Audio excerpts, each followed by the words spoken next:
Hello everyone, welcome to my YouTube channel. Uh, Today I am going to discuss about isolated footing, how we generally provide the reinforcement details and what should be the layer we generally provide in isolated footing. Okay, so let us discuss. Generally हम लोग जानते हैं कि isolated footing generally दो तीन तरह की footing होती है. Okay, first one is that like isolated footing. पहली जो होती है आपकी this is isolated footing. Then another type of footing is that is combined footing. Okay, so combined footing, and then another one is raft.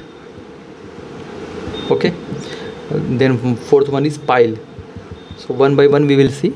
Okay, so today we'll discuss about isolated footing and combined footing and all. Okay, सो इसमें generally देखो isolated footing में सबसे पहले आपको ये याद रखना है कि आइसोलेटेड फुटिंग में जो हम लोग रेनफोर्समेंट की लेयर प्रोवाइड करते हैं वो एक लेयर प्रोवाइड करते हैं, कभी भी दो लेयर नहीं प्रोवाइड करते हैं. मतलब क्या है कि ये आप देख सकते हो, जैसे एक लेयर मतलब ये आप एक्स एक्सिस में आपने प्रोवाइड किया, वाई एक्सिस में आपने रेनफोर्समेंट प्रोवाइड किया. ओके, तो बस ये एक ही लेयर में प्रोवाइड करेंगे. ये नहीं कि मतलब नीचे की तरफ भी आपने इस तरह से कर दिया, यहाँ पे भी दे दिया एक लेयर और यहाँ पे भी दे दिया. ऐसा नहीं होना चाहिए आइसोलेटेड फुटिंग में. आइसोलेटेड फुटिंग में सिर्फ एक लेयर में हम लोग प्रोवाइड करते हैं, दूसरे लेयर में प्रोवाइड नहीं करते हैं. ये दो लेयर का प्रोवाइड करते हैं जब आप अगर कंबाइंड की डिज़ाइन कर रहे हो, कंबाइंड फुटिंग की रेनफोर्समेंट कर रहे हो, या फिर आप in case you are like we are going to design the raft foundation all. So in that case you have to provide the two layer. Okay, but in isolated footing we generally provide only one layer. सिर्फ एक ही layer में हम लोग provide करते हैं. तो इसमें आपको जनरली ये देखना है, इसमें आप ये देखो हम लोग जो डिस्कस कर रहे हैं वो ये पार्ट है. तो ये पार्ट जो हो गई this is ground level. Okay, ये पार्ट जो होती है, ये जो शो होता है ये ग्राउंड लेवल है. अब ग्राउंड लेवल से ये कॉलम आया और कॉलम आने के बाद ये फुटिंग में गया. ठीक है, तो ये नॉर्मल हम लोग दो तरह की होती है. एक मैंने आपको बताया था दैट इज़ नॉर्मल डिटेलिंग. एक जो थी हम लोग नॉर्मल डिटेलिंग थी और एक थी डक्टाइल डिटेलिंग. तो ये जो बात हो रही है हम लोग की नॉर्मल डिटेलिंग में, क्योंकि नॉर्मल डिटेलिंग में आप देख सकते हो ये जो पिच का डिस्टेंस होता है वो नॉर्मल लिया जाता है. क्लियर, ये जो पिच का डिस्टेंस होता है जो मैंने आपको बताया अभी था कॉलम में. इसमें कन्फाइनिंग रेनफोर्समेंट में हम लोग नहीं जाते हैं. डक्टाइल डिटेलिंग जब होती है तो कन्फाइनिंग रेनफोर्समेंट में जाते हैं. ओके, तो इस तरह से आप ये देखो कि यहाँ पर जनरली जब भी आइसोलेटेड फुटिंग आपको प्रोवाइड करनी है तो उसमें आपको जो कवर देनी है मिनिमम कितनी लेते हैं हम लोग फुटिंग में, that is 50 mm concrete cover. मतलब क्या है कि नीचे शटरिंग है और ये स्टील है, तो इसके बीच जो गैप आया दिस इज़ कॉल्ड कवर कहा जाता है. तो 50 mm की हम लोग कवर लेकर चलते हैं. उसके साथ साथ सेकंड थिंग क्या है कि ये जो आप देख रहे हो ये स्टील जो आई आपकी, ये जो रीबार आई कॉलम की, तो ये रीबार ये जो एल शेप में जाएगी तो कितने डिस्टेंस तक जाना है, तो दिस इज़ मिनिमम आपको 300 mm लेकर चलना है. मतलब ये स्टील आई और ये शेप में जो जाएगी तो ये जो डिस्टेंस होनी चाहिए ये आपको 300 mm प्रोवाइड करनी. उसी तरह से आप यहाँ पे भी देख सकते हो ये आपकी स्टील आई और ये यहाँ तक गई. क्लियर, तो ये डिस्टेंस भी कितनी आ गई, तो ये डिस्टेंस भी आपको 300 mm. ओके, तो ये भी आपकी 300 mm है. ओके, उसी तरह से एक चीज़ और आपको याद रखना है कि मिनिमम जो हम लोग फुटिंग की देते हैं डेप्थ, मिनिमम फुटिंग की डेप्थ कितनी होनी चाहिए, 150 mm. 150 mm से कम आपको डेप्थ नहीं देना. ये मिनिमम डेप्थ होनी चाहिए इसकी कितनी, तो आपको 150 mm मिनिमम आपको प्रोवाइड करना ही करना है. तो ये मिनिमम हमने प्रोवाइड किया. और दूसरी चीज़ ये याद रखना है कि ग्राउंड लेवल से जो डेप्थ ऑफ द फाउंडेशन देना है तो it should not be less than 500 से कम आपको depth of the foundations provide नहीं करनी है. किसी भी इसमें किसी भी फुटिंग में आपको डेप्थ ऑफ द फाउंडेशन जो प्रोवाइड करनी है वो मिनिमम आपको 500 mm लेकर चलना ही चलना है. क्लियर. और सेकंड हमने क्या बोला, तो फुटिंग की डेप्थ, तो ये जो होती है दिस इज़ फुटिंग डेप्थ और ये जो होती है ये डेप्थ ऑफ द फाउंडेशंस. मतलब ये ग्राउंड लेवल से, इसी ग्राउंड लेवल पे जो होता है इसी से प्लिंथ शुरू हो जाती है. ओके, तो इस ग्राउंड लेवल से जो डेप्थ टोटल आती है इसी को हम लोग डेप्थ ऑफ द फाउंडेशंस का कहते हैं। तो depth of the foundations minimum आपको कितनी लेके चलना है, तो दैट इज़ 500 mm। ओके, बाकी मिनिमम, अब बाकी ये जो आपको मिलता है किससे मिलता है, मैंने आपको बताया था मेरी जियो टेक्निकल रिपोर्ट आप देख सकते हो। तो जियो टेक्निकल रिपोर्ट में मैंने आपसे डिस्कस किया था कि किस कहाँ से दी जाती है। तो ये जनरली जब सोइल की टेस्टिंग होती है एसबीसी दिया जाता है जियो टेक्निकल के द्वारा, वही प्रोवाइड करता है कि डेप्थ ऑफ द फाउंडेशंस कितनी देनी है, क्योंकि डेप्थ ऑफ द फाउंडेशन से ही पता चलता है कि rock strata, hard rock strata कितने डेप्थ पर है। तो जो आप जियो टेक्निकल रिपोर्ट इन्वेस्टिगेशंस करोगे सोइल रिपोर्ट की, तो उसके बाद ही आपको पता चलेगा उसका। क्लियर? तो इस तरह से हम लोग को depth of the foundation provide की जाती है। तो याद रखना है कि जितना भी डेप्थ ऑफ द फाउंडेशन आ जाए, कभी कभी आ जाती है 1.5 मीटर भी आ जाती है, कभी 2 मीटर भी आ जाती है, और कभी कभी क्या होती है, कभी कभी आप देखोगे तो डेप्थ ऑफ द फाउंडेशन जो चली जाती है वो 20 मीटर चली जाती है, 30 मीटर। तो उस केस में आपको क्या करना है, तो उस केस में अगर जियो टेक्निकल रिपोर्ट आप आई, वहाँ पे उसने शो कर दिया कि 20 मीटर के डेप्थ पर क्या है, तो ये हार्ड स्ट्रेटा है।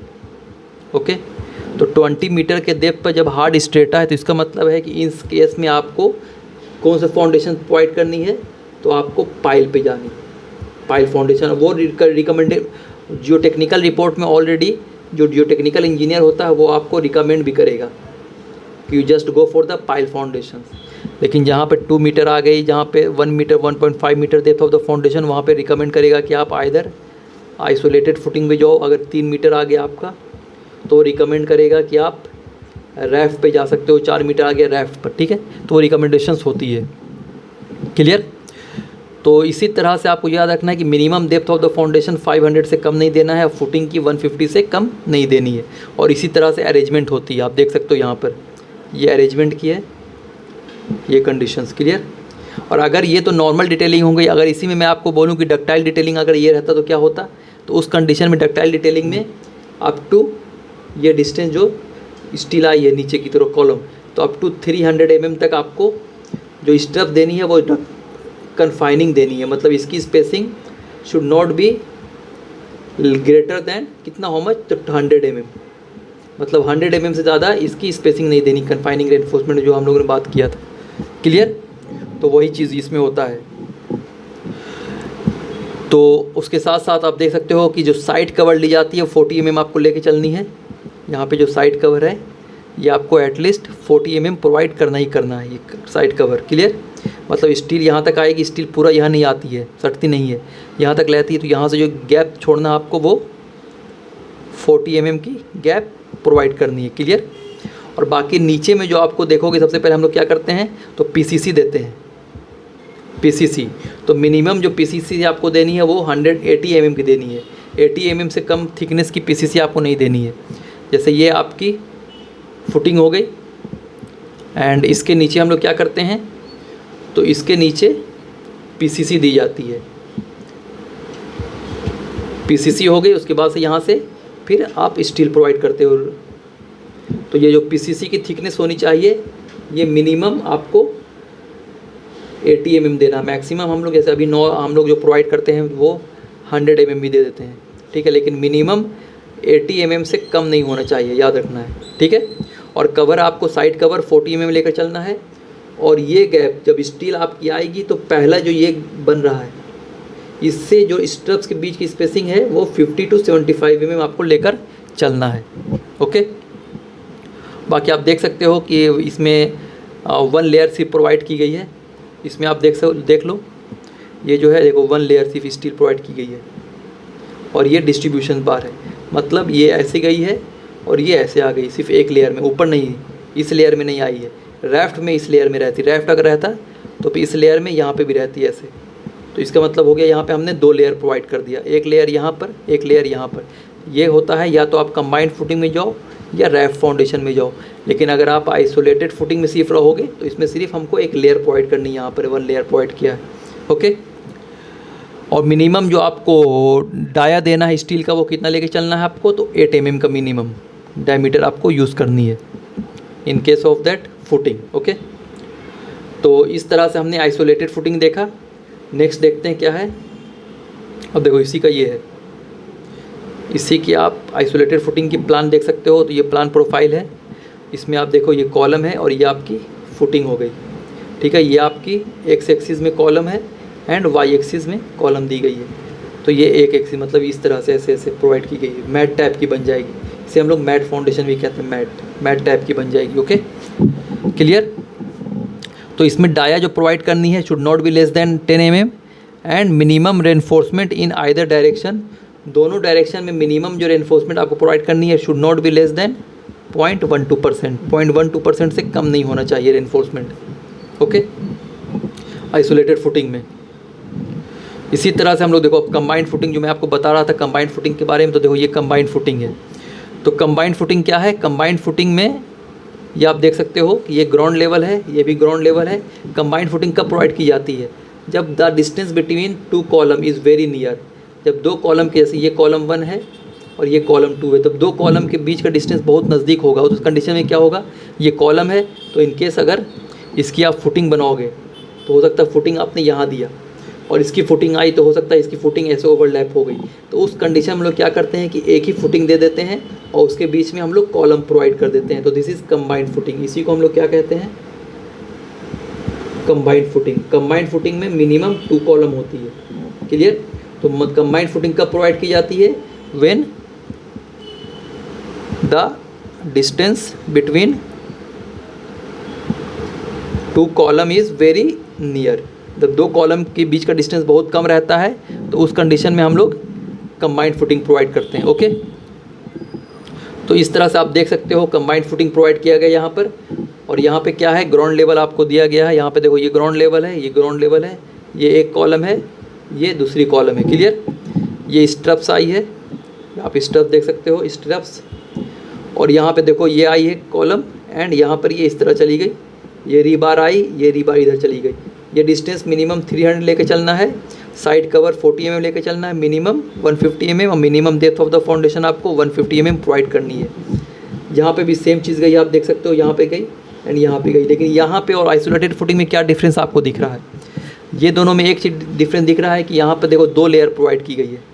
आप अच्छे से देखोगे तो आइसोलेटेड फुटिंग में आपको दिखाता हूँ। देखो आइसोलेटेड फुटिंग आप देखो एक बार, तो आइसोलेटेड फुटिंग में आप देख सकते हो सिर्फ यहाँ पर एक लेयर प्रोवाइड की गई स्टील, सिर्फ यहाँ पर। लेकिन यही अगर आप कंबाइंड फुटिंग में देखोगे तो कंबाइंड फुटिंग में देखो एक लेयर ऊपर की तरफ प्रोवाइड की गई और एक लेयर नीचे की तरफ प्रोवाइड की गई। तो इसीलिए कंबाइंड फुटिंग में हमेशा हम लोग 2 लेयर प्रोवाइड करते हैं। टॉप में भी अगर ये टॉप है तो टॉप में X axis and Y axis, ये टॉप हो गई। उसी तरह से नीचे में बॉटम, बॉटम में भी X axis and Y axis. तो ये समझो कि ये मेन बार हो गई एंड ये जो है दिस इज़ डिस्ट्रीब्यूशंस बार। तो ये एक एक्सिस में होगी, 1 लेयर हो गई ये, और सेकंड लेयर यहाँ पर आ जाओ तो ये भी डिस्ट्रीब्यूशंस बार और ये आपकी मेन बार। तो देखो एक लेयर ये हो गया, एक लेयर ये हो गया, 2 लेयर हो गया। तो इसीलिए हम लोग आइसोलेटेड फुटिंग में हमेशा याद रखना आपको, हम लोग जनरली जो रेनफोर्समेंट प्रोवाइड करते हैं वो 2 लेयर में करते हैं कंबाइंड फुटिंग में, एंड आइसोलेटेड में फुटिंग में ओनली 1 लेयर प्रोवाइड करते हैं, ओके। इसी तरह से इसका प्लान आप देख सकते हो। ये एक कॉलम देखो यहाँ पे दिया गया, एक कॉलम यहाँ पे दिया गया, फुटिंग एक साथ दी गई है पूरी। देखो ये फुटिंग दी गई है। तो देखो टॉप में भी एक्स एक्सिस गया, ये एक्स एक्सिस है और ये वाई एक्सिस है। उसी तरह से बॉटम में भी एक्स एक्सिस और वाई एक्सिस प्रोवाइड किया गया, क्लियर। इसमें भी याद रखना है कि डिटेल्स ऑफ बॉटम बार जो होनी चाहिए मिनिमम आपको 0.12%, मिनिमम आपको जो प्रोवाइड करनी है वो 0.12% प्रोवाइड करनी है। और मिनिमम जो आपको डाया प्रोवाइड करनी है वो कितना, तो वो आपको 10 mm, क्लियर। बाकी तो आप जब डिज़ाइन करोगे तो आपको ऑटोमेटिक पता चल जाएगा, लेकिन मिनिमम आपको ये भी चेक करना है। तो इस तरह से हम लोगों ने देखा क्या कि आइसोलेटेड फुटिंग क्या होता है और कंबाइंड फुटिंग क्या होता है, ओके। तो आज के लिए हम लोग इतना ही रहने देते हैं। नेक्स्ट लेक्चर्स में फिर हम लोग इसके आगे डिस्कस करेंगे। इसके आगे बहुत सारी चीज़ है। पाइल फाउंडेशंस मैं बताऊंगा, पाइल फाउंडेशंस कैसे प्रोवाइड की जाती है। पाइल फाउंडेशन में अगर आप प्रोवाइड करोगे तो शेप अलग अलग होती है। कभी कभी पाइल इस तरह से दी जाती है, ये पाइल हो गई। कभी कभी पाइल इस तरह से दी जाती है, ये हो गई आपकी। अपने कभी मतलब अलग अलग शेप में आप दे सकते हो। अलग कभी कभी क्या दिया जाता है कि मतलब इस शेप में दे दी जाती है, ठीक है। तो वो डिपेंड करता है, ठीक है। मैं बताऊंगा कि इस पे डिपेंड करता है उसकी रेनफोर्समेंट कैसे करनी है, पाइल की जनरली डिटेलिंग कैसे करनी बहुत इंपॉर्टेंट होता है। तो आज के लिए हम लोग इतना ही रहने देते हैं, नेक्स्ट लेक्चर में फिर इसको हम लोग कंटिन्यू करेंगे। And if you like my channel तो please like, share and subscribe. Thank you so much.